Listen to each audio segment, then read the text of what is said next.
Olá, sejam todos muito bem-vindos a mais um episódio Espiritualidade Além das Fronteiras, esse espaço aqui preparado para falarmos de espiritualidade. Muito obrigado a você que já se inscreveu em nosso canal, aos nossos parceiros publicitários, e também agradecemos a você que faz parte do Clube de Membros Espiritualidade Além das Fronteiras. E nós temos o conceito, e sempre falamos de espiritualidade, sempre tentando ampliar o conceito de espiritualidade. Muitas vezes as pessoas vão restringindo a ideia da espiritualidade. Então a gente tem aqui a ideia, né, o conceito da gente expandir. Afinal, Michele Vale sempre diz, né, não dá para a gente sair para a rua e deixar o nosso espírito ali sair apenas com o nosso corpo. Não. Como é o nosso espírito que anima o nosso corpo, a gente tem que entender como funciona essa mecânica do mundo mais sutil. Por isso que a espiritualidade, ela é abrangente e a gente procura aqui trazer todos os assuntos que estão conectados, né, com a nossa alma, com o nosso espírito. Não é mesmo, Michele Vale? Olá, tudo lindo, Renato Leandro? Tudo certinho. Enquanto você falava, sabe o que eu estava aqui pensando? O quê? Que ultimamente este podcast, ele está cheio de propósito. Concorda comigo ou não concorda comigo? É verdade, hein? Essa palavra aí veio Cheio bem de propósito. Então, gente boa, sejam bem-vindos a mais um episódio de Espiritualidade além das fronteiras da religião e do preconceito. A convidada de hoje, ela tem mais de 25 anos liderando aí na área da saúde e ajudando pessoas a perder o medo de liderar de verdade. Se você sente que está na hora de assumir o volante da sua própria vida, esse bate-papo bom demais da conta é para você. Nós vamos falar sobre coragem, comunicação, escolhas conscientes e como a liderança começa muito, muito antes de qualquer cargo. Começa dentro da gente. Então, é com muita alegria, com muito carinho, com muito amor, que eu convido para a nossa bancada virtual, Alexandra Reis. Seja muito bem-vinda. Muito obrigada, gente. Eu amei essa apresentação. É um prazer estar com vocês aqui hoje. Tem muito significado para mim, é um divisor de águas e eu espero contribuir bastante com esse nosso bate-papo para atingir muitas pessoas, para estimular as pessoas a terem coragem, a buscarem seu propósito de vida, seu propósito como pessoa, como gente. Então, estou à disposição para vocês, para responder perguntas, para contribuir, e quero agradecer imensamente esse convite. É a minha primeira vez no podcast, então é um desafio para mim. Estou bem fora da minha zona de conforto, mas eu gosto disso. Eu gosto de me desafiar, eu gosto de conhecer pessoas, eu gosto de desbravar, e aí vou contar um pouquinho dessa minha vivência para vocês. Maravilha, Alexandra. Você sabe que nós tivemos, no episódio anterior, nós conversamos a respeito da saúde mental, principalmente a saúde mental no ambiente de trabalho, né? E o podcast tem esse conceito da espiritualidade, e as pessoas sempre conectam a espiritualidade como algo assim que está fora do seu dia a dia. Que você tem que separar um momento para viver a sua espiritualidade. E a gente entende que, na verdade, a espiritualidade é a vida em si, no seu dia a dia. Então, todos os elementos do nosso dia a dia, da nossa atividade, eles podem, de alguma forma, nos auxiliar a esse equilíbrio da nossa alma, do nosso espírito. Então, a gente traz diversos assuntos aqui que estão sempre conectados com a alma, né? E você faz parte, né, desse universo, dessas ideias que falam da vida com propósito, né? E eu gostaria que você comentasse, então, para a gente abrir aqui, falasse um pouquinho da sua trajetória de vida até você adentrar esse campo, né, da ideia da liderança, com propósito, né? Fala um pouquinho, né, de você. Vou tentar ser bem objetiva, espero que eu consiga. Inclusive, hoje, quando eu estava pensando a respeito do tema e das perguntas, eu fiquei pensando assim, nossa, toda vez, a minha vida inteira, que alguém perguntava um pouco sobre mim, se apresente, Alexandra. Eu sempre começava me apresentando pela profissional. Eu nunca falava de mim como pessoa física. Eu falei, gente, mas que negócio. Eu sou meio workaholic, eu tô viciada nisso. Eu nunca falo, eu sou Alexandra, filha de fulano de tal, mãe de ciclano. Eu sempre falava, eu sou Alexandra, administradora hospitalar, tô há tantos anos. E aí eu comecei a refletir. Falei, não, gente, eu tenho que saber quem eu sou. Inclusive, nas minhas mentorias, eu falo para as pessoas, quem é você? Quem é você, né? Essa pergunta é tão importante, tão significativa. E hoje eu vou contar um pouquinho de quem eu sou de verdade. Então, eu sou Alexandra Reis, eu sou filha de 2 baianos arretados, eu sou paulista, né? Nascida na capital, nascida ali no bairro do Ipiranga. Hoje eu resido no Rio de Janeiro, mas passei uma vida inteira morando em São Paulo. Meus pais foram para São Paulo mais de 50 anos atrás. Eu sou de uma família, eu falo assim, muito humilde, mas tão feliz, tão feliz. Acho que tudo que a gente vai falar aqui hoje sobre espiritualidades, sobre conexão, sobre propósito, começa nessa raiz que eu tenho. Eu sou filha, então sou eu, era eu, meu irmão, minha mãe e meu pai, nós 4 em São Paulo. Os meus pais vieram primeiro da família, né? Os 2 baianos que vieram aqui há milhões de anos atrás. Meu pai chegou com 16 anos, uma pessoa super humilde. O meu pai não teve escolaridade, mas eu sempre dizia que ele tinha muito conhecimento. Então, essa parte de saber lidar com gente, de ser uma boa ouvinte, meu pai sempre me falava sobre isso.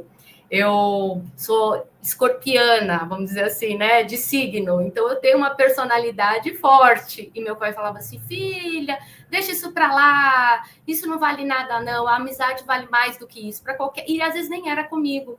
Então, meu pai me ensinou muito a olhar para as pessoas. E aí, essa constituição da família, nós começamos ali, minha mãe me teve, 1 ano e meio depois teve o meu irmão, e nós morávamos, assim, numa casinha muito simples, num bairro chamado Saúde, aí em São Paulo, não sei se vocês conhecem, ali Saúde, Vila Moraes, e ali eu fui criada até os meus 5, 6 anos. Eu não sei dizer para vocês por quê, mas a espiritualidade, o meu encontro, minha conexão com Deus começou nessa fase.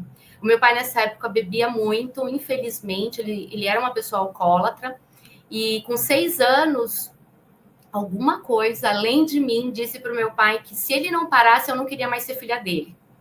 E aquilo fez que ele parasse. A minha mãe até fala até hoje, eu não sei como teu pai bebia muito, tinha muita dependência química, assim, do álcool, e ele parou com aquele baque que você deu, e você era um cotoquinho, uma coisinha muito pequenininha, e o teu pai falou, não quero que a minha filha tenha vergonha de mim, e parou de vez com a bebida. Esse foi a primeira vez que eu me lembro, eu tenho memória assim, bem pouca, mas que eu me conectei com Deus, com essa coisa de ter alguém me acompanhando, que tinha um propósito maior na vida. E eu morava nesse lugar, que é um lugar muito violento, e eu vou contar para vocês o desdobramento disso. Era, assim, um lugar que não era o lugar ideal para se morar, tinha muitos riscos. E eu me lembro que depois dessa idade, eu tinha um incômodo absurdo de morar ali. Eu queria estudar, eu queria sair dali de toda forma. Só que eu falava isso, eu era muito pequenininha, 6, 7 anos, até que o meu pai, ele trabalhava num hospital, ele era pintor de manutenção, e minha mãe costureira. E aí eu ficava atormentando meu pai, porque essa instituição onde ele trabalhava tinha um hospital, ele trabalhava no hospital e tinha uma escola e que ia até a faculdade. E eu ficava assim, bem pequena, falando para ele, pai, eu quero estudar nessa escola, pai, eu quero estudar nessa escola, pai, eu quero estudar nessa escola, mas eu não sabia de nada, mas eu me lembro dessas frases. E de tanto persistir, minha mãe persistir, era uma escola particular, uma das melhores escolas de São Paulo, nós nunca teríamos condições de estudar lá. Meu pai conseguiu uma bolsa de estudos. E aí eu fui inserida nessa nova sociedade, vendo um mundo totalmente diferente. Eu me lembro, faz tempo já, que os meus colegas iam para a Disney 2 vezes ao ano. E eu era muito humilde. Muitas vezes eu não tinha nem condição de levar o lanche. E minha mãe é uma mãe super protetora. Então, eu ao mesmo tempo que me sentia distante daquilo, eu não comentava nada com a minha mãe de falta, por exemplo. Ai, por que eu não vou? Ou a canetinha que eu não tinha, ou o material escolar que faltava, porque eu queria estar naquele lugar para aprender. Então, são coisas que são inexplicáveis. Eu sempre, quando conto a minha história para alguém, eu falo, gente, eu não sei de onde veio essa consciência, porque intencionalmente eu não sei. E aí eu estudei nessa escola uma vida inteira, e graças a Deus essa escola me deu uma base muito boa para eu fazer minha faculdade e assim por diante. No meio do caminho, quando eu tinha 17 para 18 anos, eu fiz uma peraltice e engravidei. E aí o meu mundo desabou. Eu não tinha maturidade, não tinha idade, tinha acabado o ensino médio na época. Fiquei muito envergonhada, eu sentia tanta vergonha daquela gravidez não planejada, eu namorava na época. E aí eu tive que fazer uma volta, eu tive que tomar várias decisões ainda precoce e para poder criar a minha filha, que hoje ela tem 31 anos. É uma mulher já, uma moça, mora em Florianópolis, é dona do próprio nariz. Eu falo que ela veio para me dar estrutura, eixo, direção, porque eu fui obrigada a ir trabalhar, porque eu tinha que sustentar minha filha, fui obrigada a me virar para estudar, fazer faculdade, cuidar de criança. Minha mãe sempre muito presente, muito amorosa, mas me deu responsabilidade que eu não tinha totalmente aos 17, 18 anos.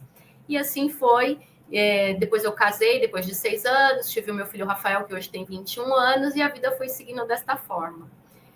Dessa história toda, anos depois, eu falo que quando eu conto a minha história, parece que é uma história triste, mas é uma história feliz. Eu tive algumas perdas na minha vida, né? A mais emblemática de todas foi a perda do meu irmão. Eu perdi meu irmão aos 36 anos, ele foi vítima de um latrocínio, por roubo de um celular. Os bandidos ali no momento deram um tiro na cabeça dele e ele veio a falecer 6 dias depois. Foi o momento mais difícil da minha vida, não só pelo meu sentimento, mas pelo dos meus pais. Meus pais sempre foram muito apegados a nós dois, né?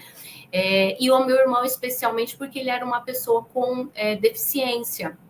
Ele tinha uma deficiência intelectual. No momento do assalto, ele não entendeu que era um assalto e ele acabou perdendo a vida naquela situação. Algo que poderia ter feito a gente desistir de muita coisa, principalmente a minha mãe, porque foi na frente dela. E eu falo que eu tive a graça de Deus, assim, a espiritualidade mesmo. Acho que Deus, aquela hora, minha mãe até fala isso. Ela não lembra de muito da cena, ela fala, Deus me pegou pelo colo, assim, filha. E por algum motivo, até traumas, né, psicológicos, aquela janela traumática que vem na gente, eu não consigo lembrar da parte ruim. Eu só lembro da parte boa, que depois tudo passou e a gente conseguiu superar. Então, hoje eu sou filha única, meus filhos já estão morando sozinhos. Depois desse tempo, eu me separei, casei novamente em 2021. Em 2021, fiquei viúva, casei em maio, fiquei viúva em outubro, menos de 5 meses. Por isso que eu falo, quando eu conto a minha história, as pessoas pensam, meu Deus, é uma história triste, mas eu falo que é uma história cheia de ressignificados. Eu tive que... Hoje, quando eu faço caminhada aqui na praia, aqui no Rio, que eu tenho esse privilégio, eu vou conversando com Deus. O que eu faço na caminhada, eu ponho o meu fone e fico conversando com Deus ali. Eu fiquei pensando, gente, se a gente conta a história da gente, a gente tem 2 opções, ou ser a vítima ou protagonista. E aí as pessoas falam, que você é forte. Eu falo, não, é porque eu creio que tudo tem propósito nessa vida. Então, teve o propósito, tanto que eu moro hoje aqui no Rio de Janeiro, fruto desse relacionamento, desse casamento, que acabou muito rápido, ceifado pela morte, né? Meu marido morreu na minha frente, também foi uma coisa muito difícil para mim. Mas depois disso, Deus me deu outros presentes e hoje eu sou noiva de uma pessoa 1000% que reconstruiu esse significado de amor na minha vida. Depois meu pai, isso tudo, gente, numa janela de 4 anos, entre meu irmão, meu pai e o meu marido e meu pai, que vieram nessa sequência. Então, quando a gente fala de vida, de propósito, quando o luto é tão presente, tem outras coisas que precisam sustentar o que a gente é. Então, quando eu falo de coragem para as minhas alunas, quando eu falo de liderança, e na história, né, eu contei da minha história pessoal, na minha história profissional, eu comecei nesse mesmo hospital que o meu pai começou com 16 anos, o meu pai ficou até o dia final dele, assim, trabalhando nesse lugar, depois que ele se aposentou, ele ficou 50 anos trabalhando na mesma empresa como pintor de manutenção, é uma pessoa com... Olha, nem tenho palavras para falar do meu pai, mas esse maravilhoso, e ele permaneceu pela vida inteira, e eu fiz uma carreira iniciando nesse mesmo lugar. Então, eu saí dessa situação de 17, 18 anos tendo minha filha e já entrei ali no primeiro emprego. Me esforcei, fiz a faculdade, me apaixonei pela área da saúde, porque cuidar das pessoas nessa situação tão vulnerável, eu entendia que era um propósito maior.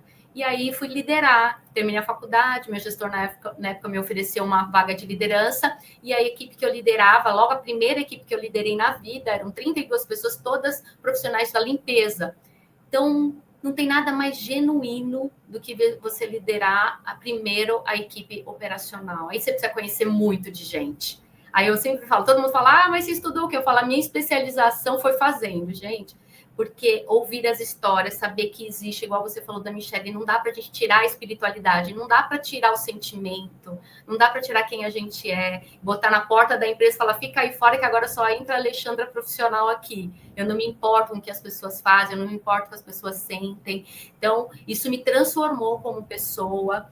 Eu sempre fui muito bem tratada pelos meus liderados. Eles me ajudaram a crescer, me ajudaram com conhecimento. Porque a gente sai da faculdade, na verdade, a gente não sabe nada.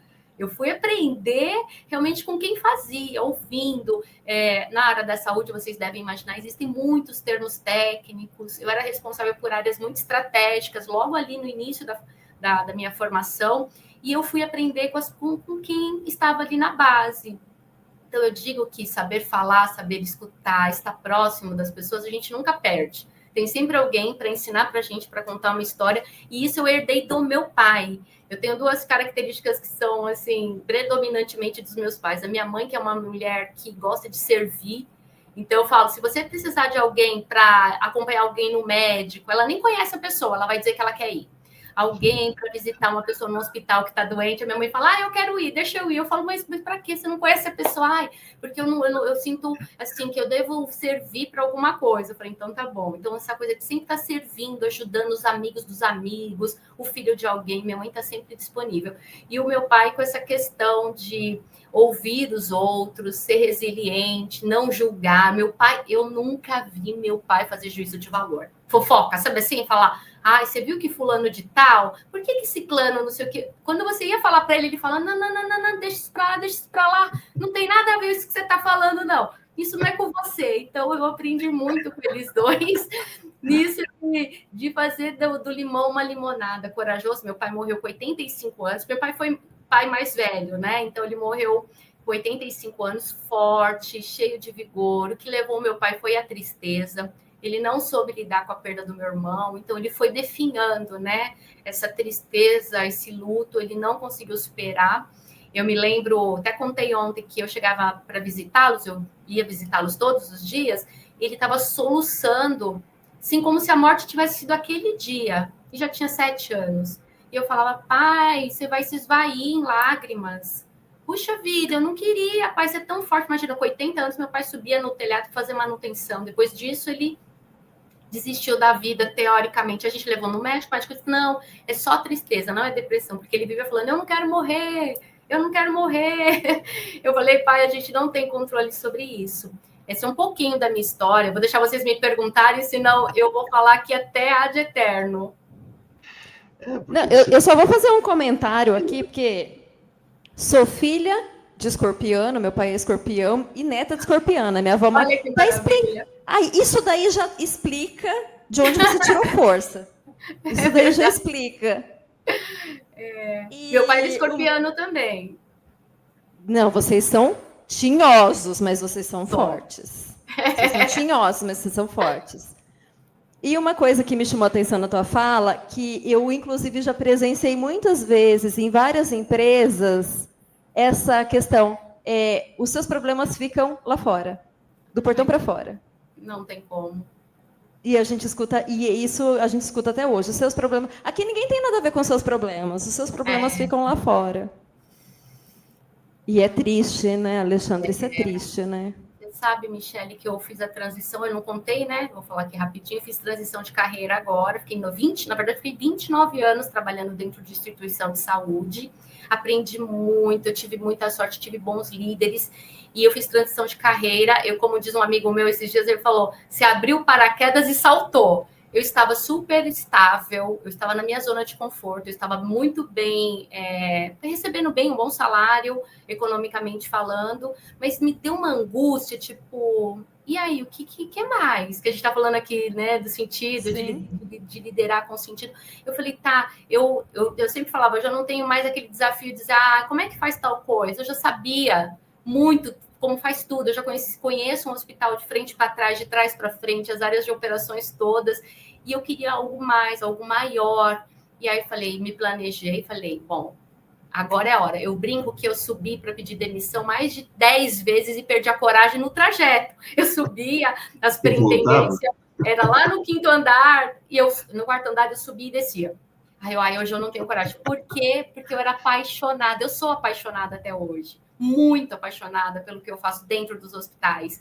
Mas eu falei, eu quero ensinar, eu quero desenvolver, eu quero provocar. Isso que você falou, Michele. A gente vê muitos líderes assim ainda, muitos líderes. E são líderes que estão à frente de equipes muito importantes. E eu consigo desenvolver que eu bato o olho, eu sei qual é o perfil da liderança. Só vendo liderado ali, atuar numa coisa assim, abrindo o atendimento, conversando ali na porta com você, eu já falo, a liderança desse profissional é esta aqui. E a gente tem um caminho enorme para percorrer. E aí eu fiz a transição de carreira para trabalhar com mentorias, consultorias, para que esses profissionais despertem para o significado que é cuidar da vida de alguém, da importância daquela pessoa na vida de outra pessoa.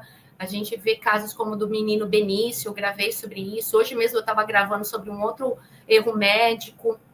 E são erros que não estão relacionados ao protocolo, porque eu sempre falo isso, né? Tecnicamente, todos nós temos a capacidade de aprender qualquer coisa. Se hoje nós 3 aqui decidirmos fazer uma faculdade nova de qualquer tema, se a gente se empenhar, a gente faz e aprende tecnicamente. Mas aprender a ser gente, aprender a se comunicar, ser um bom ouvinte, isso são poucas pessoas que conseguem entender que tem problemas, tem falhas e precisam se transformar. E no ambiente de saúde é muito ruim quem não ouve. Então a mãe está falando, olha, eu acho estranho, nunca foi feito. O mínimo que o profissional tem que fazer é recuar e checar. Mas a gente tem soberba, a gente tem o ego, como assim? Eu é que sei, eu que sou profissional, por que você está perguntando? Então, eu venho de instituições muito fortes nesse sentido, que dizem, não, a voz do paciente, do acompanhante é em primeiro lugar, botou em dúvida qualquer coisa, a gente para. Só que isso é 1% do que a gente vê no Brasil inteiro. Então, minha missão hoje é me espalhar pelo Brasil, porque eu falo, eixo Rio, São Paulo não conta tanto, tem hospitais muito bons, que já fazem isso com mais excelência e reduzem um pouco, não tanto a probabilidade do erro. Mas eu falo, vocês não treinam as pessoas para falar, elas têm medo de se comunicar, e aí eu fui desbravar um pouquinho disso. Eu estava pensando aqui em relação a essa influência familiar que você teve, e, na verdade, assim, para mim, eu acho que você teve 2 grandes lideranças dentro da sua casa. O seu pai, pela sensibilidade dele, uma pessoa extremamente sutil, mesmo nesse mundo pesado aqui da matéria, né? A sua mãe, com essa coisa do servir, porque aqui a gente sempre conversou com pessoas ligadas ao campo da espiritualidade, e a gente vai percebendo e vai ficando mais claro que quanto mais as pessoas vão se melhorando, se elevando espiritualmente, maior é o espírito de servir. Então, você tinha 2 lideranças ali dentro da sua casa, e, obviamente, você com 6 anos de idade já tinha uma sensibilidade diferenciada, né? Porque a ponto disso influenciar seu pai sem você precisar expressar isso. É como se ele fizesse uma leitura, né? Daquilo que você sentia, mesmo você ali criança. E você desenvolvendo profissionalmente o seu trabalho, e de repente você pegou e, não, agora eu vou fazer uma transição profissional, vou mudar tudo. Isso, na verdade, você nos traz a ideia de que você está no comando da sua própria vida. Justo, E aí, como que a gente faz, se a gente não conseguiu ainda assumir esse controle, né? A gente não conseguiu ainda pegar ali na direção e falar, não, sou eu que estou no comando. Como que a gente pode aprender? Nossa, excelente pergunta. Você sabe que eu tenho uma aluna, graças a Deus, ela assumiu o comando da vida dela. Mas sabe aquela pessoa que sempre coloca no outro a responsabilidade pelo seu sucesso? Eu não consegui a promoção porque fulana de tal passou na minha frente. Eu não consegui isso porque minha chefe é aquilo. Então, eu comecei a desenvolver com ela ferramentas do autoconhecimento. Não tem outra maneira. Você precisa se enxergar. O que está faltando? Olha para você. Esquece o mundo, o ambiente externo. Eu falo que isso, quando você só consegue isso tomando posse de si mesmo, é um susto, é desconfortável você olhar para sua fragilidade, olhar aquilo que você não é bom e ter a consciência de que você precisa desenvolver esse papel. Então, essa pessoa, por exemplo, ela tinha muita dificuldade de relacionamento interpessoal. Muito. Então, por ela tem uma característica de entregar as coisas com muita excelência, só que essa excelência atropelava as outras pessoas. Então, toda vez que surgia uma oportunidade de uma promoção, ok, essa pessoa é excelente, entrega muito bem, mas não sobra ninguém no entorno. Ela não consegue ter bons relacionamentos. E aí eu fui trabalhando com ela, eu falei, olha, quem vai te promover é você, não vai ser seu líder, não vai ser sua colega, vai ser você, numa mudança drástica de comportamento, porque tecnicamente você tem, só que você precisa assumir que você não vai bem com isso. Ela resistiu, eu não concordo, falava para mim na mentoria. Não acho que está em mim.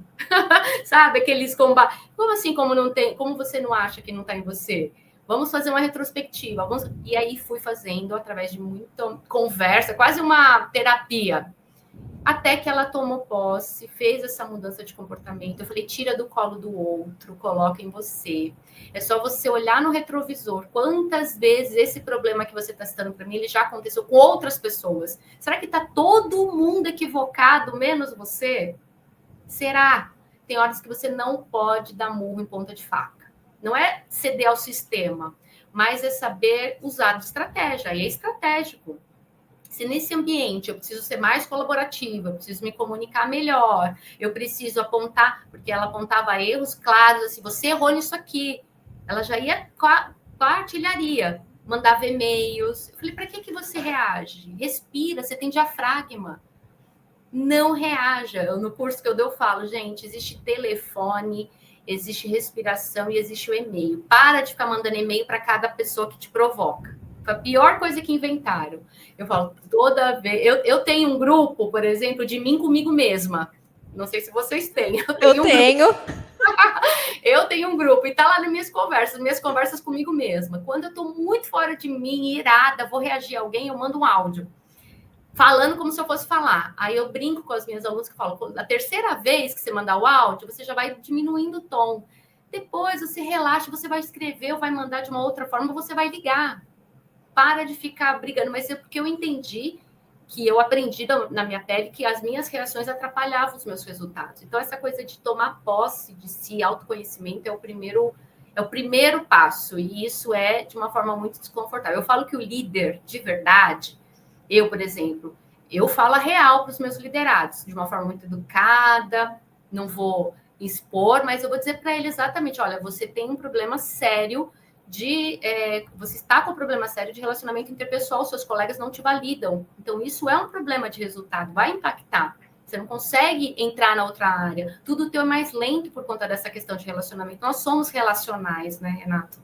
Não Sim. Tem jeito. Nós somos relacionais. A gente tem 85% do nosso cérebro age pelas emoções. A gente, quando vê, já reagiu. E essa primeira coisa é tomar posse de si. Comece se olhando. Eu falo assim, se grave. Veja como você está falando com o outro. Quando eu vejo uma pessoa muito impetuosa, eu tenho alunos super impetuosos, eu falo, se grava, deixa o celular ligado e se veja. Se você gostar daquilo que você está vendo, você continua.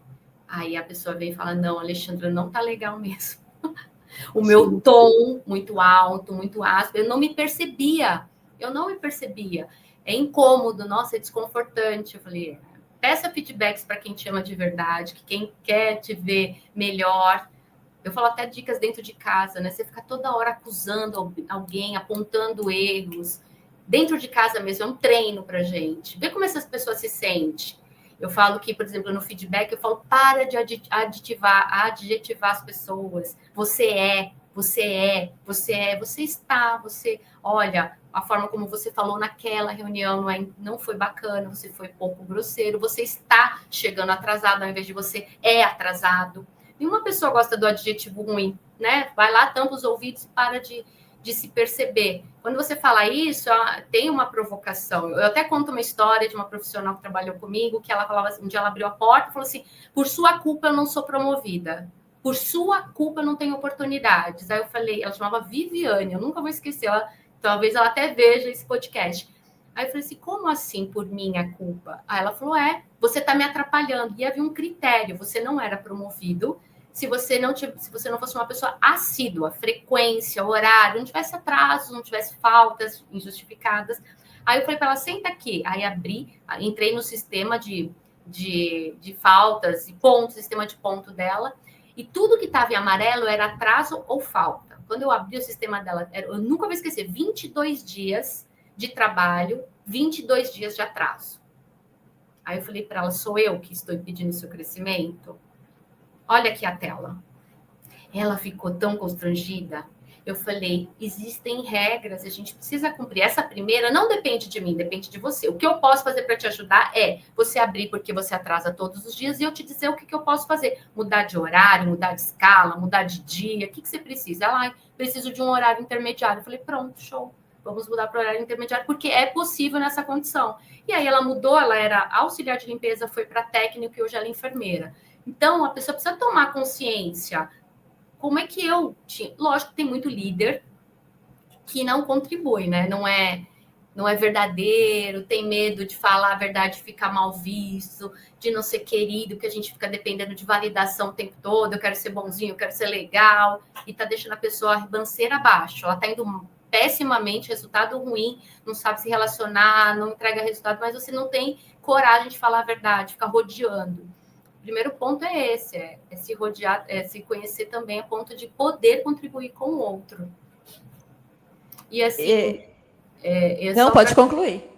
Só para falar, eu aprendi isso nessa minha primeira liderança, né? Quando eu fui coordenadora de hotelaria hospitalar, que a gente chama, dentro do hospital, eu tive uma aula, eu era novinha e as pessoas todas eram mais velhas do que eu. Elas tinham mil desafios de deslocamento, elas tinham desafios pessoais gravíssimos, situação de vulnerabilidade econômica, situação de violência doméstica. Eu não tinha nem maturidade para lidar com aquilo, mas eu tive que aprender.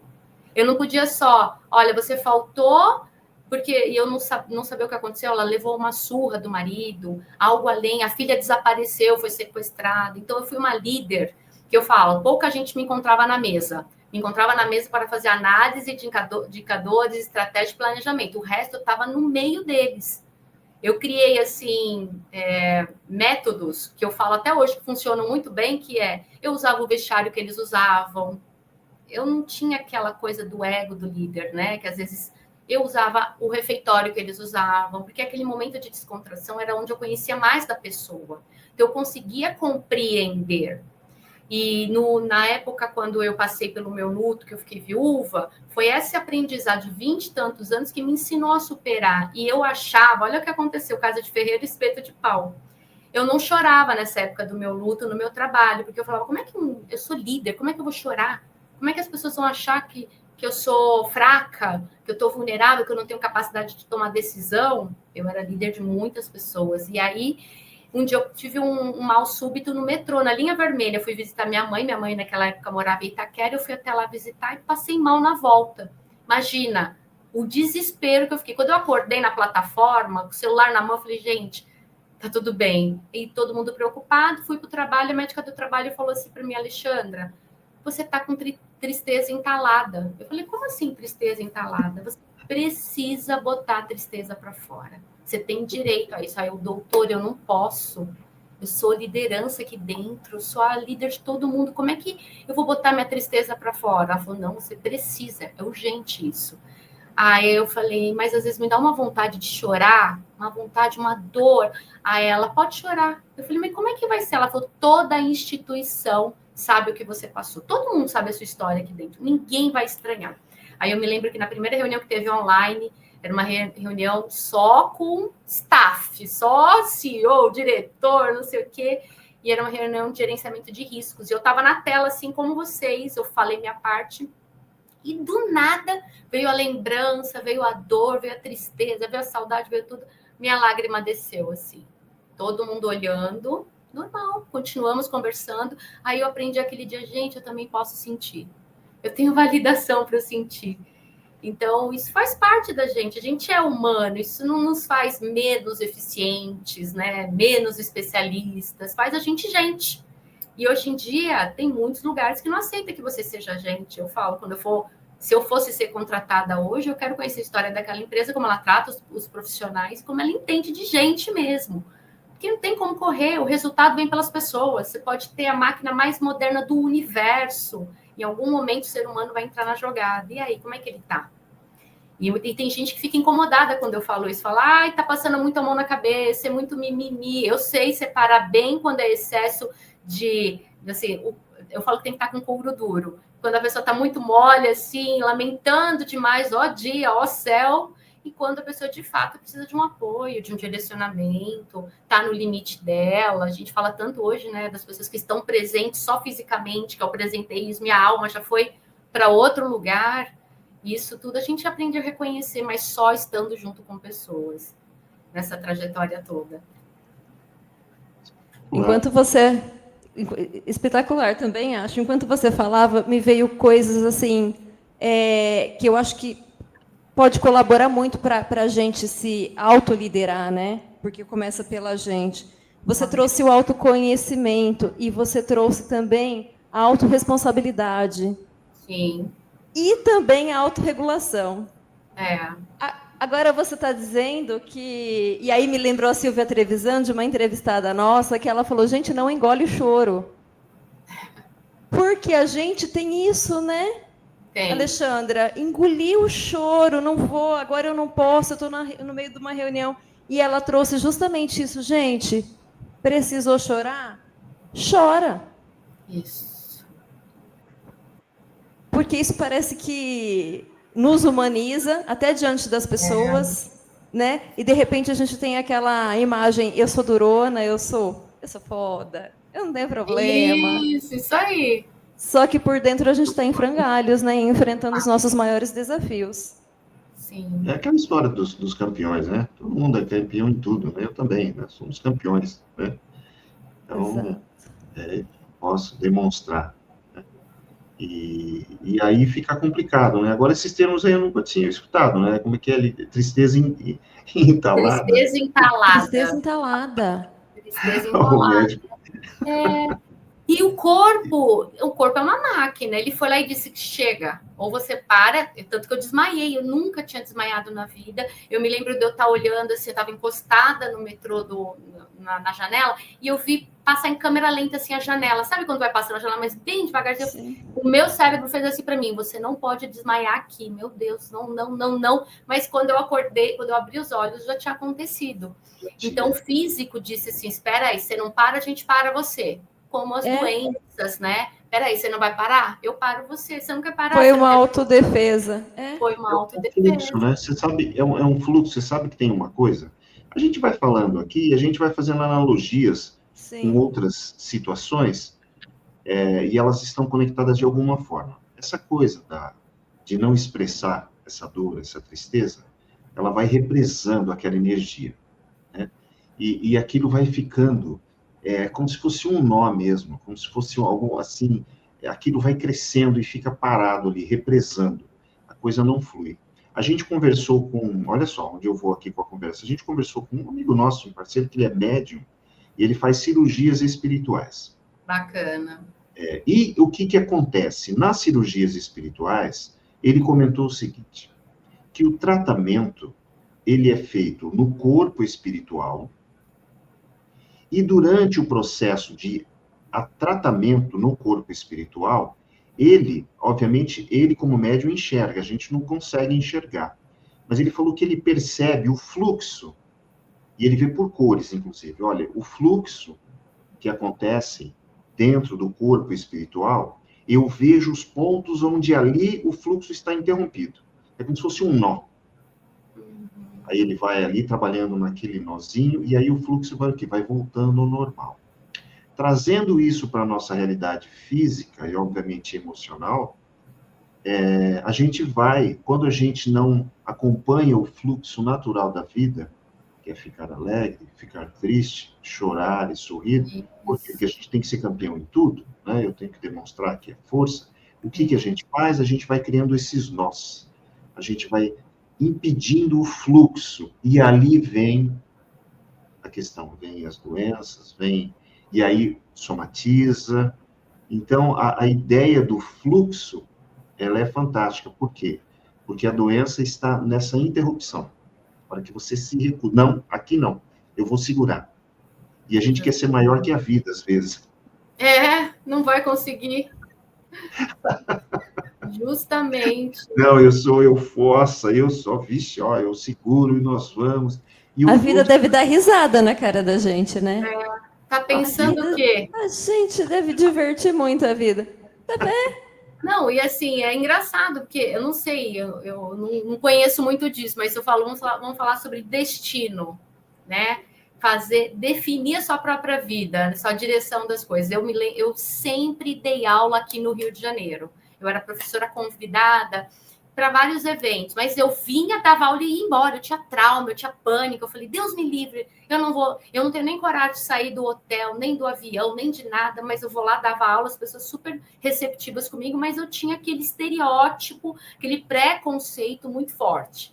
Corria mesmo do Rio de Janeiro. Quer dizer, anos depois, eu vim para o Rio de Janeiro por outros motivos, fiquei, me apaixonei. Hoje eu vivo aqui, é outra coisa. Eu consegui trazer a minha mãe, porque hoje sou eu e minha mãe, então ela ficou em São Paulo, eu vim na frente. Hoje ela resistiu demais e acabou vindo. Então, a gente fala das coisas que a gente não faria, das coisas que a gente faria, do destino, da coragem. Quando eu falo que os meus amigos falam que eu abri o paraquedas e saltei, porque eu fiz transição de carreira, mudei de estado, mudei de cidade, fiquei noiva, tudo num pacote só, de uma única vez. Eu falar, se é para fazer, a gente já faz logo tudo. Óbvio que as emoções da gente vão assim, né? Cada dia é um dia novo. Eu falo, eu estava no CLT, hoje eu sou empreendedora, eu dependo 100%, 110%, porque antes era 100%, da minha energia. Não tem como, não tem como. A minha empresa sou eu.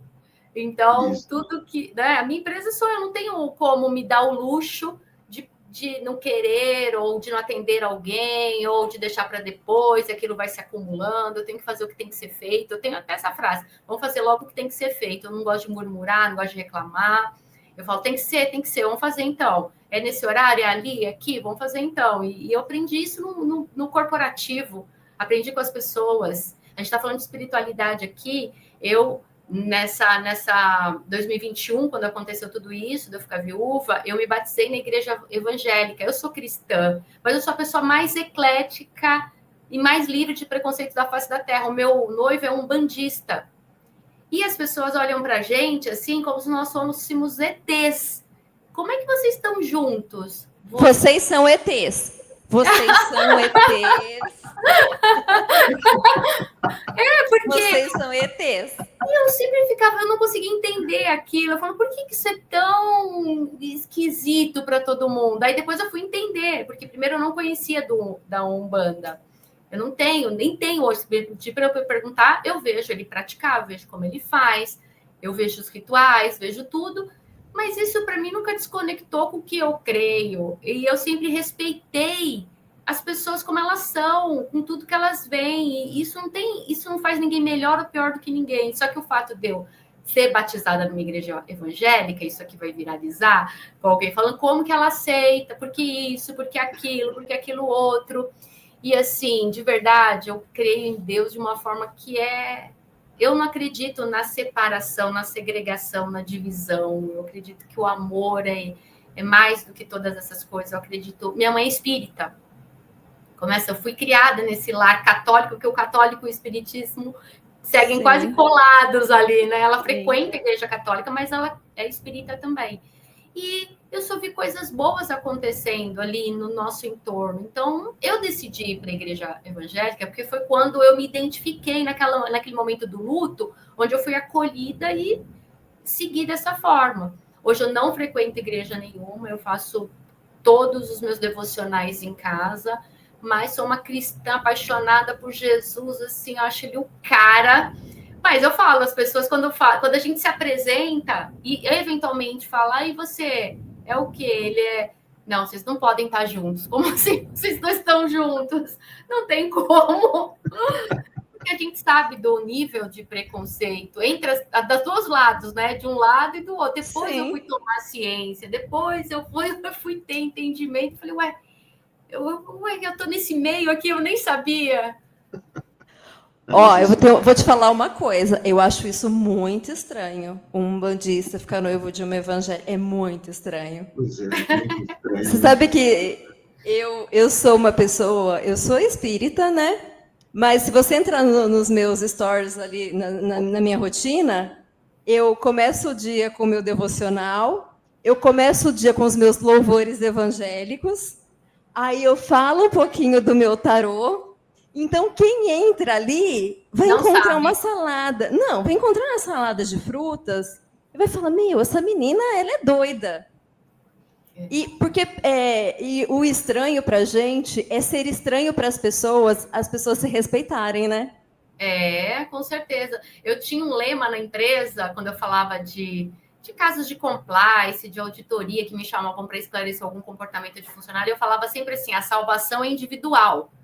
E eu falo isso na vida, eu falo a salvação é individual, cada um tem o direito. Deus deu o livre-arbítrio para gente, eu não posso fazer ninguém crer e dizer que eu tenho a crença certa, a direção certa. Eu sei que eu pratico, eu quero fazer coisas boas. Espero estar acertando. Agora, isso não desqualifica ninguém. Não sou eu, gente. A gente não tem esse poder. Nunca teve. E não foi isso que eu aprendi dentro da minha casa. Eu nunca ouvi isso dos meus pais, ficarem julgando as pessoas por escolhas, cor, raça, credo. Nunca ouvi. Como é que eu ia crescer sendo essa pessoa? Mas eu sei que existe nesse meio embates terríveis. Alguém que vai olhar vai falar que eu tô com alguma coisa, eu não sei. Falar com qualquer coisa. Lá, Alexandra. Encosto. Você tá com encosto. Justamente. E olha só que incrível. As minhas equipes, nos hospitais é assim, isso tem estatística. Com certeza, se sair um censo hospitalar, vocês vão ver. 99% das equipes operacionais, que são as equipes que eu faço gestão, eles são evangélicos. 99%. Eles têm as práticas espirituais dentro das instituições. Hoje em dia, isso já é muito alimentado, inclusive, os hospitais que trabalham com qualidade, com satisfação, com uma mentalidade voltada para o profissional, eles permitem que as pessoas tenham um espaço ecumênico, que as pessoas recebam a equipe de voluntariado, onde eu trabalhava, tinha uma equipe de espiritualidade que não faz nenhum ritual específico por religião.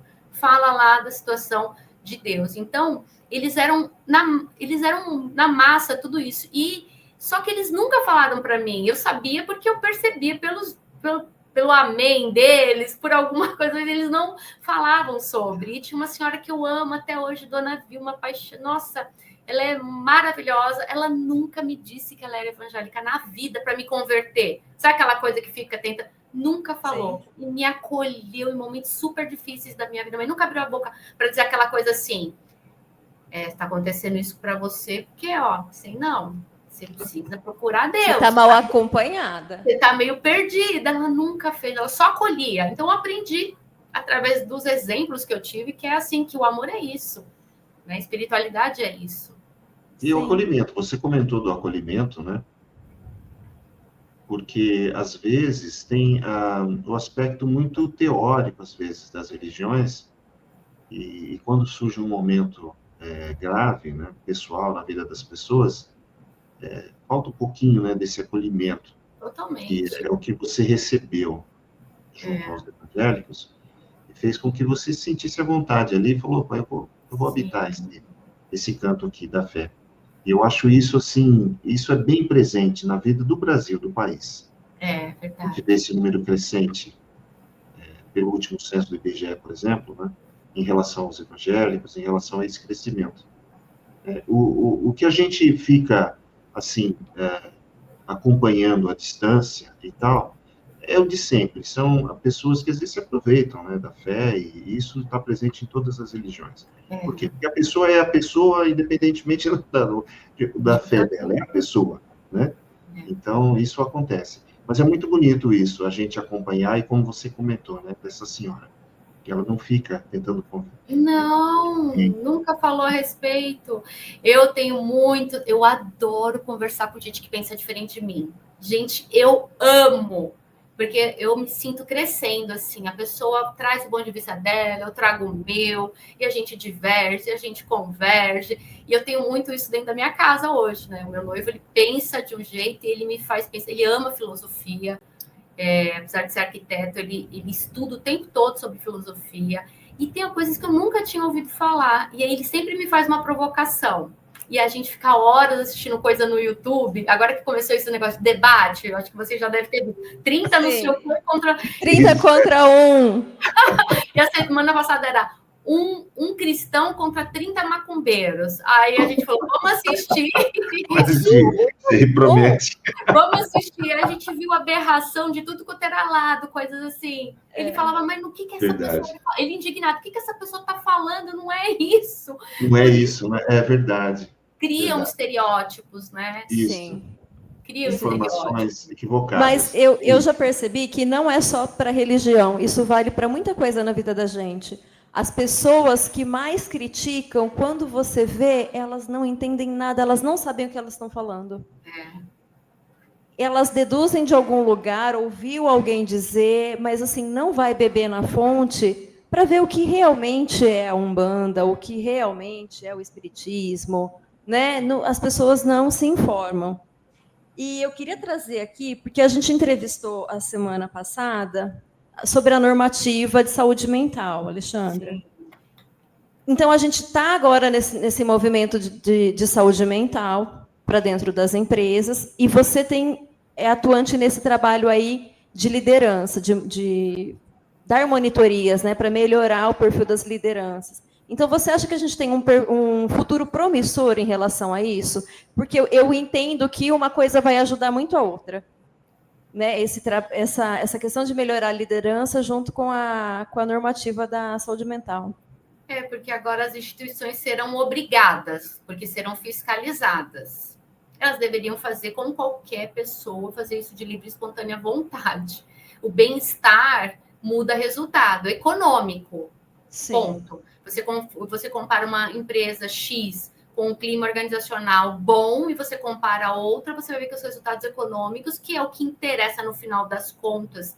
Eu falo que a empresa tem que dar lucro, isso é um fato, mas quando a gente faz isso espontaneamente, escalando, não tem nenhum esforço no dia a dia da empresa fazer, porque ela vai ser obrigada por um mandatório. O que eu entendo é que a gente tem que qualificar mais os líderes que estão ali na linha de frente para ele enxergar onde está o problema e agir rápido. Eu, Alexandra, eu fiz 4 desligamentos de líderes de cargos estratégicos por conta de comportamento. Eu não permitia que ficasse na minha equipe. E, assim, tecnicamente, estrategicamente, inclusive, um deles, assim, ia me trazer muita dificuldade operacional a saída dele, mas eu preferi bancar aquilo porque ele tinha um comportamento totalmente nocivo para a equipe. E para os pares. E no final ia ser para a instituição. Quando você não pega a dose do remédio e toma rápido, aquilo vai virar uma doença e vai ser difícil você curar depois. Então, a liderança ela tem que ser mais empoderada, ter mais autonomia e ela tem que ir mais a fundo, aquela que tem o poder de verificar o que está acontecendo no ambiente, não é só ficar olhando números, dados, indicadores, aquela liderança que o meu chefe brincava, falou assim, que ganha um crachá, um celular, uma mesa e fica ali. Não, ela tem que sondar, ela tem que monitorar, porque o ambiente é isso. Às vezes uma pessoa ela consegue destruir um ambiente inteiro. Eu já vi isso acontecer nas instituições que eu trabalhei. Um ambiente bom, um ambiente que era produtivo. Eu falo que a maldade, a saúde mental, a maldade que o líder ou alguém da equipe vai fazendo, porque às vezes é entre pares, não precisa ser necessariamente entre líderes. Sim. Você percebe pelo resultado e a produtividade da pessoa. Isso você já consegue. Se você quiser, não tem como você ficar enganado. Você vai começar a perceber. E a coisa não ficou oculta há muito tempo. Hoje em dia, as empresas empoderaram muito a voz do profissional, mais ainda, que é os compliances, as ouvidorias. Tem muita gente que usa de má fé para isso. Eu já vi gente também, a gente tem que treinar o funcionário também, que usa como fofoca, usa para querer puxar tapete. Então, quem está avaliando isso também tem que ser sagaz, tem que ser um baita especialista. Mas já é uma voz que antigamente não existia. Em 2006, quando eu tive meu primeiro cargo de liderança, eu criei, as pessoas tinham muita vergonha de falar comigo. Gente, as pessoas têm coragem. Então, com o advento da NR1, vai ser muito melhor. Tudo bem que a gente está falando que ainda tem empresas que são muito autoritárias, mas eu coloquei, as pessoas não falavam, elas tinham vergonha de falar comigo. E aí eu coloquei uma caixinha que chamava Fale Comigo, uma caixinha de acrílico. E eu escrevi assim: não vale fofoca, não vale mentira, não vale falar do outro. Fale sobre você e o que você precisa. Porque eu falava, se você vier falar fofoca, não vai poder ficar entre nós. Eu vou ter que envolver eu vou ter que falar para a pessoa envolver. Sim. Então, se você vier com algo desse tipo, saiba que eu vou precisar tratar, não pode ficar guardado comigo. Então, tenha cuidado com o que você fala, tenha certeza do que você vai apontar. E aí vieram muitas coisas, vieram coisas de assédio, e a gente tem que tratar. Se você tiver medo, não lidera. Sai desse jogo, não é para você. Se tiver medo, sai. Porque você precisa prestar conta para quem está em cima, para quem está embaixo, para quem está do lado. Eu falo que é extremamente desafiador. Então, esse olhar, esse enxergar. E eu já tive decepções gigantescas de pessoas que eu imaginava que eram ótimos profissionais e não eram. E aí o poder da palavra, a gente ter um clima favorável, um clima seguro, para você contar alguma coisa que você sofre de assédio, ou de alguma coisa que te prejudique do ponto de vista de saúde mental, você precisa ter um ambiente que você se sinta protegido e acolhido. Vou falar porque eu sei que eu não vou perder meu emprego. Nada vai acontecer comigo. Esse tiro não vai virar para mim. E aí eu tive decepções de pessoas que eu imaginava que eram excelentes, ótimas. E essas pessoas eram detratores, eram pessoas perigosas, eram manipuladores, que você não percebe muitas vezes, né? A manipulação ali. Porque para mim, todo mundo é bom, concorda? Se eu sou a gestora executiva ali de todo mundo vai ser bom para mim. Ninguém vai chegar para mim e fazer um absurdo que eu falei, ó, essa pessoa, Alexandre, essa pessoa aí, não sei. Então, a gente precisa ter bons relacionamentos, porque o que acontece? Como aconteceu com esses 4 casos que eu vim fazendo desligamento sucessivamente, a equipe se sentia à vontade de me contar, não como fofoca, mas sabe aquele toque sutil? Ah, Alexandre, tal.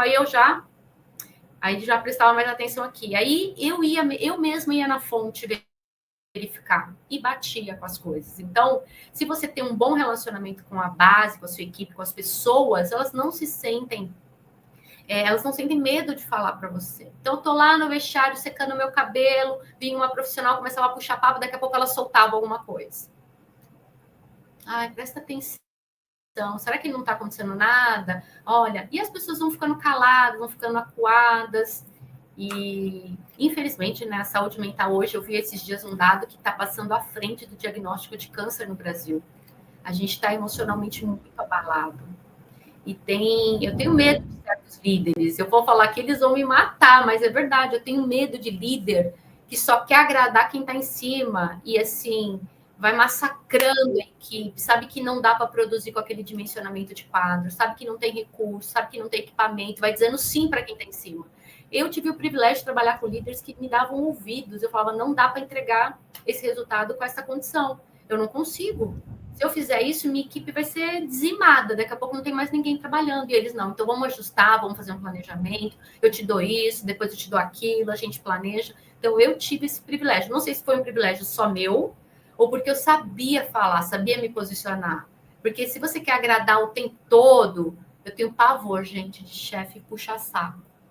Me dá um negócio quando eu fico assim na sala, aquelas salas corporativas com um monte de cadeira, e eu ficava vendo aquelas pessoas que diziam só o que o CEO quer ouvir, ou o que o diretor quer ouvir. Eu ficava assim, falando, não, gente, eu quero que alguém me fale a verdade. Alexandre, você vai dar uma cabeçada, essa pior decisão que você tomou.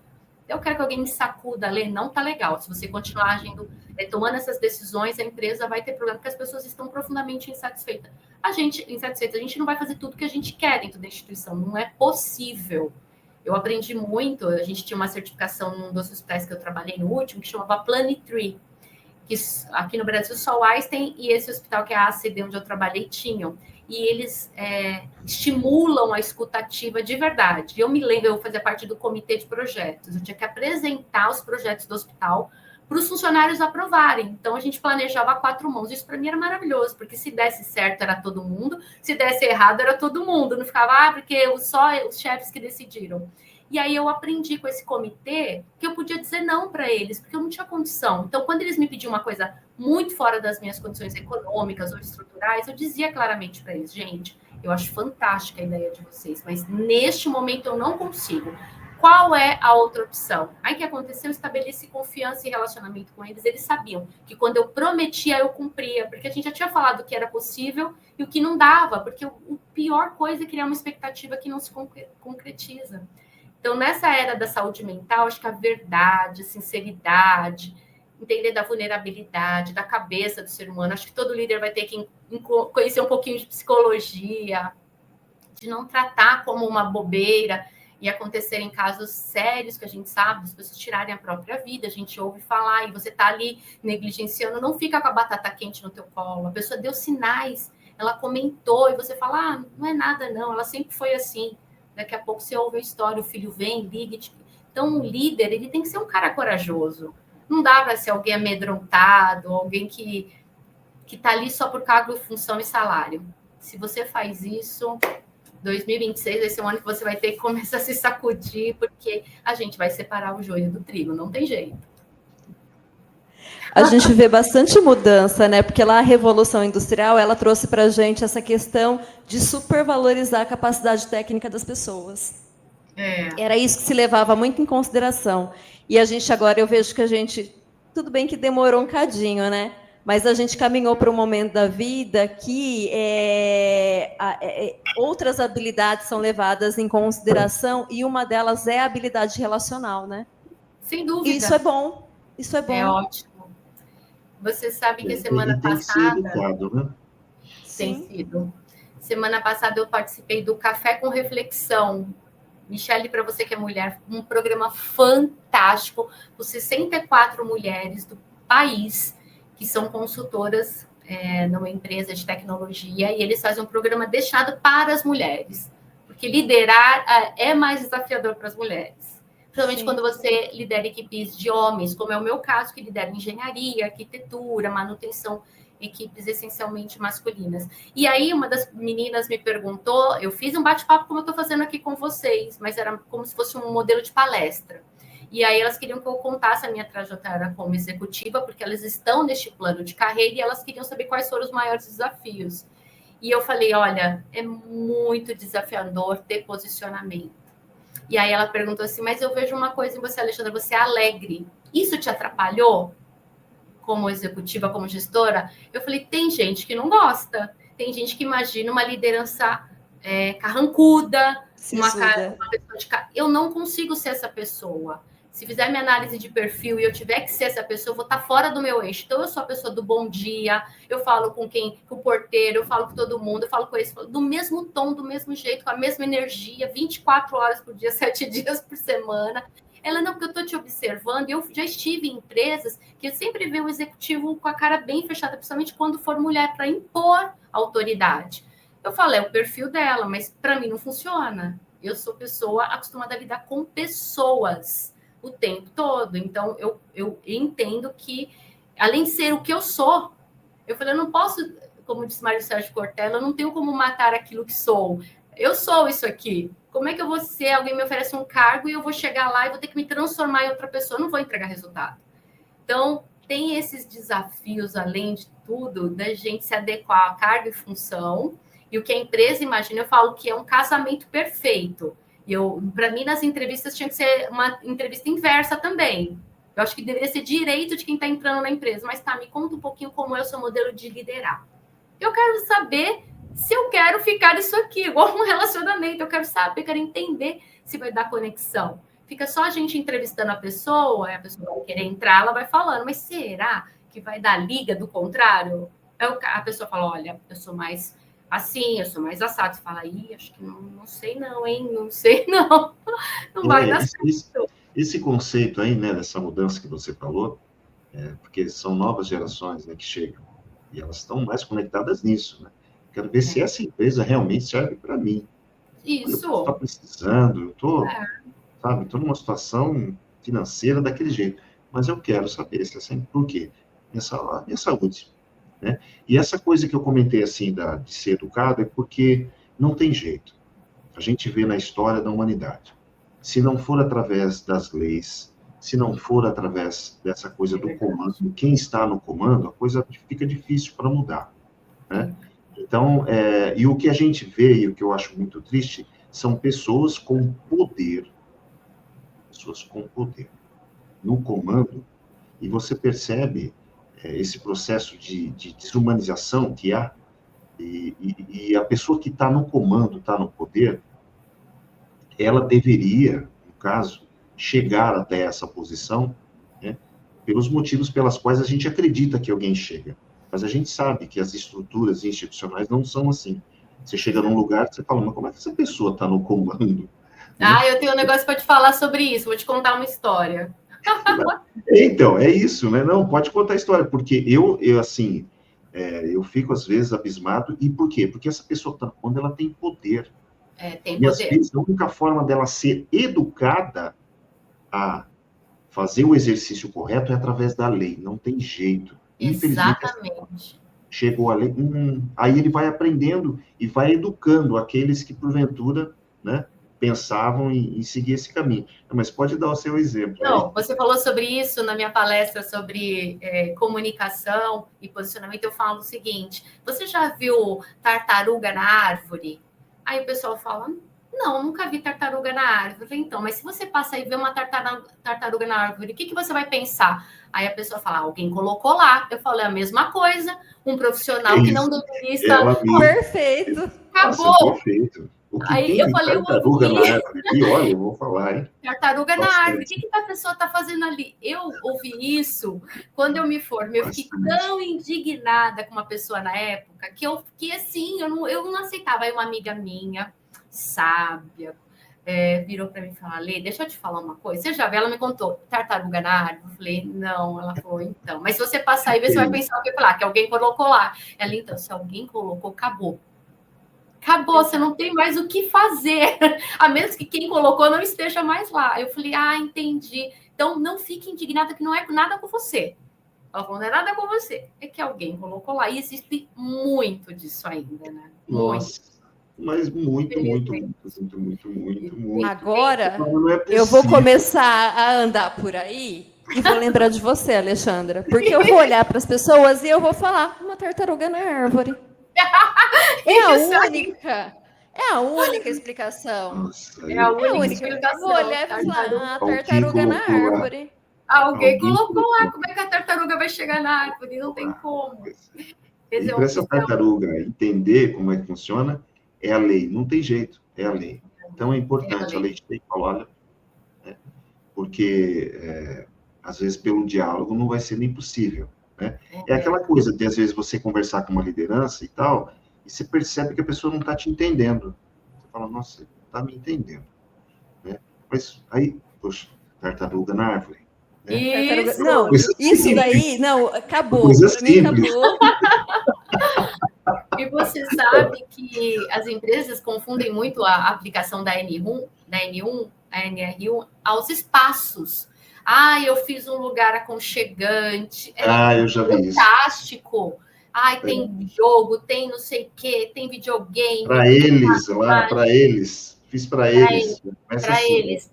E aí, mas chega lá na área, na operação, onde está acontecendo o negócio, e a liderança lá direto? Ou o colega, ou isso. Eu falo, então, a gente tem que... Vou voltar no autoconhecimento, né? Na alta responsabilidade, no autoconhecimento. Colocar limites nas pessoas. Não é... Quando a gente aprende a colocar limite, quando alguém faz uma piada, bota um apelido dentro da empresa, a gente tem que saber falar que ficou desconfortável, que não quer que se repita. Se a pessoa faz de novo, tem que ter os canais para a gente procurar ajuda, tem que ter, sim, um apoio da empresa, da instituição, para que isso não aconteça. A gente é um país de diversidade. A gente lida com pessoas com diversos gostos, perfis diferentes, e aí as pessoas se sentem confortáveis em debochar, em caluniar, né? Então, isso a gente comentou, Alexandra, com a Thaisa, né? e conversando a respeito da NR1, da Israel, que é uma cultura do país. Você vai em qualquer instituição, qualquer organização, as pessoas que estão ali, como nós,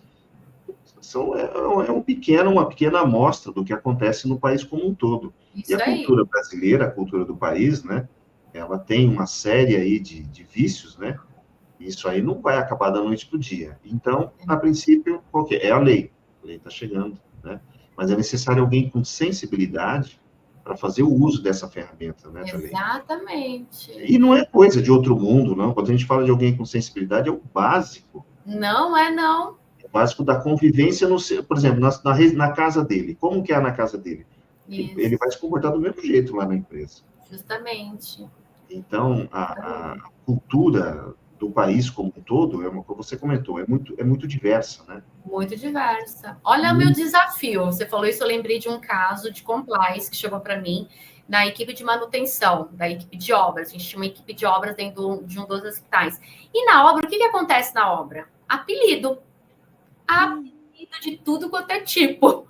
Exato. E a gente não consegue controlar. E eu me lembro, eu não lembro o apelido agora, mas me lembro na época que era um apelido muito engraçado. Não tinha como você ser chamado daquilo, as pessoas que estavam em volta não rirem. E aí, nem foi a pessoa que foi apelidada que se incomodou, foi o colega. O colega se incomodou e foi lá e fez um relato. Falou, olha, não concordo, acho que a empresa não é lugar para isso. E eu lembro que a pessoa a gente conversou com o engenheiro e eu conversando com a pessoa do compliance responsável por apuração, eu falei, como é que a gente chega agora numa equipe de obras? Se você chegar numa equipe de obras de qualquer lugar desse país, eles vão ter colocado um apelido entre eles.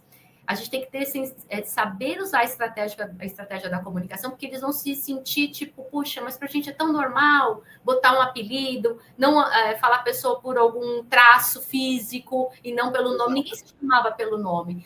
Mas ela falou, coisas que a gente tem que mudar na cultura. A nossa cultura privilegia isso. Só que quando alguém levantar a mão e falar, eu estou incomodado, não está legal esse apelido aí, eu estou achando que está expondo muito o meu colega, a gente tem que se posicionar. Não dá para fingir que não viu.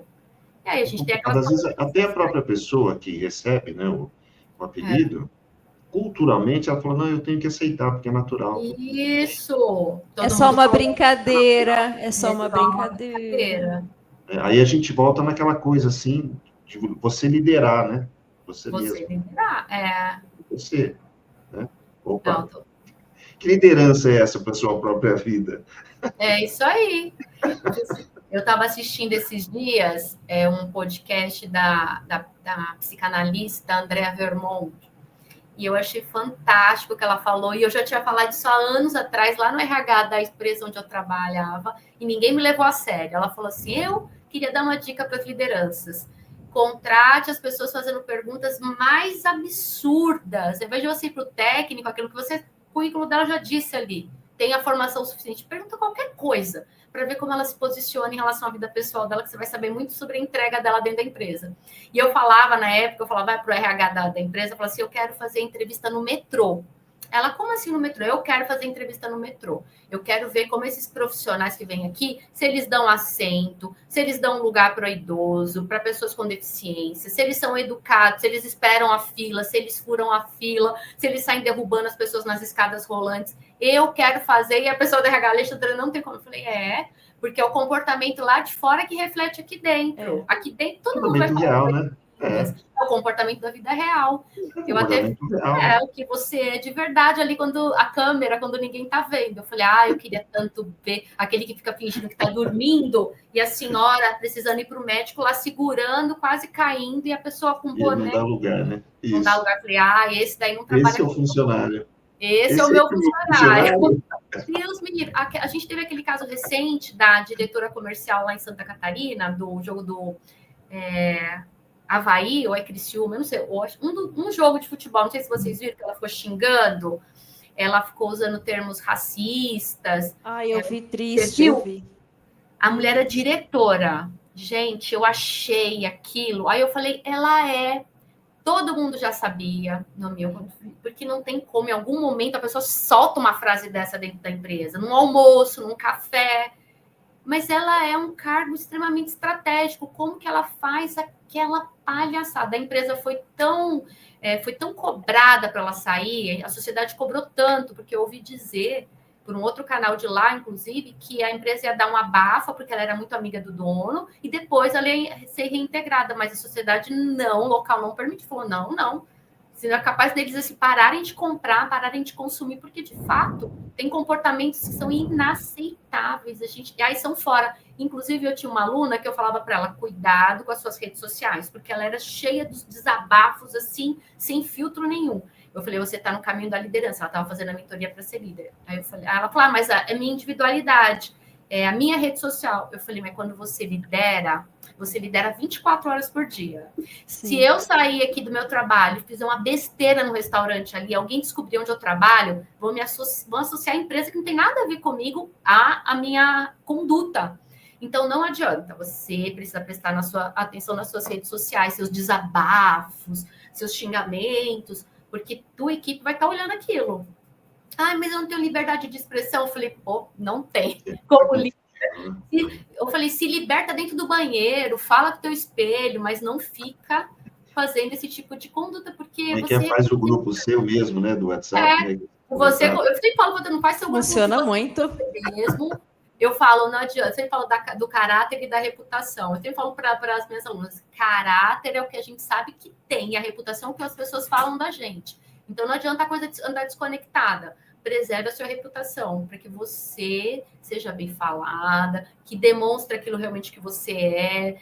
Esses comportamentos que a gente tem nas redes sociais depõem muito contra a gente. Você pode ter posicionamento político, você pode ter posicionamento, desde que você respeite a sociedade, o outro. Não pode vociferar coisas absurdas lá e achar que a empresa não está olhando. Aí depois fica, eu não sei por quê. Eu fui demitida, às vezes a empresa não fala claramente, mas são posições que, como essa do racismo, é impossível, não tem como você aceitar. Como é que ela vai lidar com a equipe? Como é que é o bastidor dessa mulher? Deixa um monte de incógnitas. Com certeza, ela é uma tartaruga na árvore. Ela é uma tartaruga na árvore, Quem colocou, né? E a gente acaba voltando só fazendo o link com a coisa da religiosidade, né?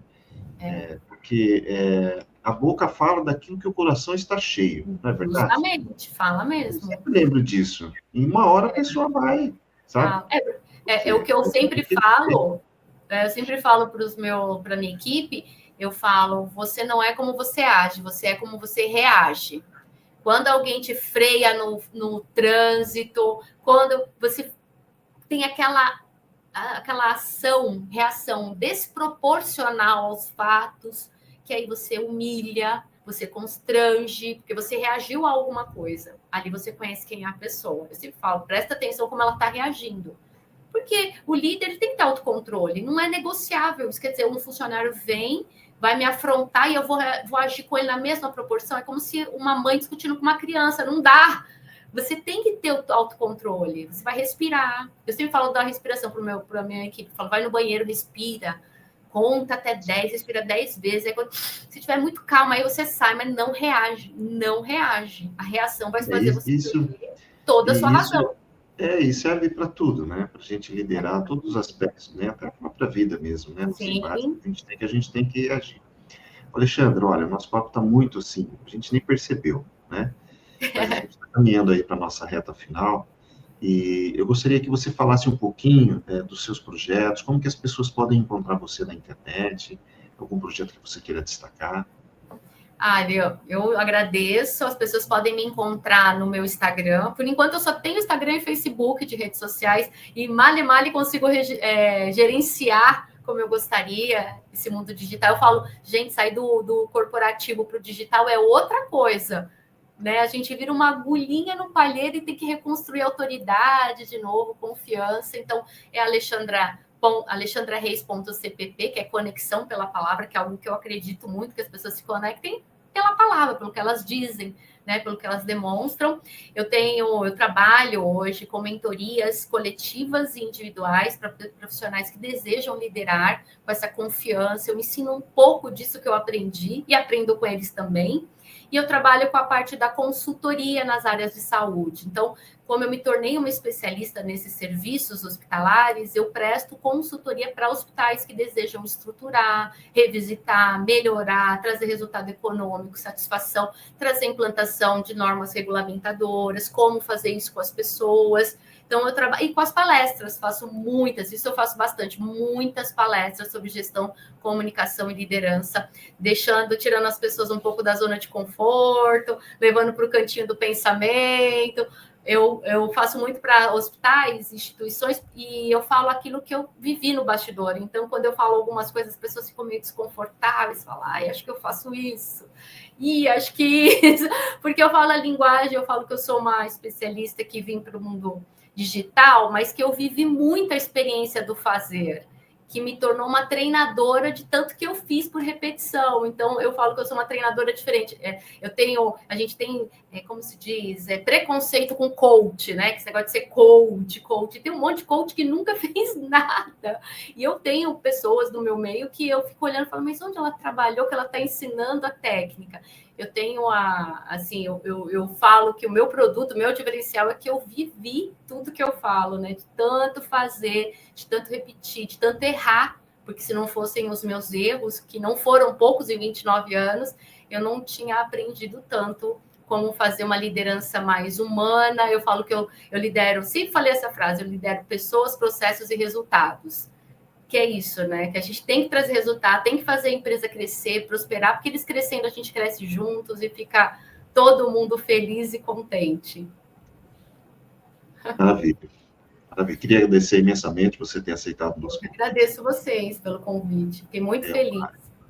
É uma série de assuntos, né, que a gente vai conectando, né, com essa coisa da liderança e sempre com o propósito. A ideia do propósito é fundamental em tudo, né? Se você não tem um propósito, a coisa fica meio sem sentido. Né? Fica. Então, agradecer demais e, de repente, a gente pode até marcar um outro momento, né? Para a gente continuar a falar sobre todos esses assuntos, porque eu sei que você tem muitas histórias relacionadas aos treinamentos, em relação à liderança, em relação a essa transição toda que você fez na sua vida, sobre vários aspectos, né? Sim. Então, fica um agradecimento aí. Muito obrigado. Eu já aceito antes de vocês me convidarem. Tem muita história mesmo, são muitos anos ouvindo histórias e participando de muita coisa. Eu fico feliz por isso, me deixa muito contente. Maravilha. Eu também te agradeço por ter compartilhado a sua história potente. Você tem uma história de vida muito potente e eu acredito muito que essa sua missão... Então, eu sempre falo para Renato... fulana foi forjada no aço.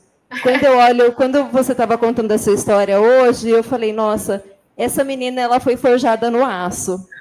Então, eu imagino que a sua missão seja muito grandiosa, porque a vida te preparou para ela de uma forma, assim, muito intensa. Então, eu fico muito grata, muito feliz pelo seu compartilhar, né? Eu adoro ouvir as histórias, e aí, quando a gente conhece a história das pessoas, a gente entende o porquê que elas estão onde elas estão. Então, muito obrigada. Eu espero que você volte. Eu espero voltar também. E para você que nos acompanha, se esse tipo de conteúdo faz sentido, curta, comente, compartilhe, porque falar de espiritualidade é bom demais da conta. Fiquem com Deus. Um beijo. Até. Até. Valeu, Alexandra. Até mais. Obrigada, viu? Até mais.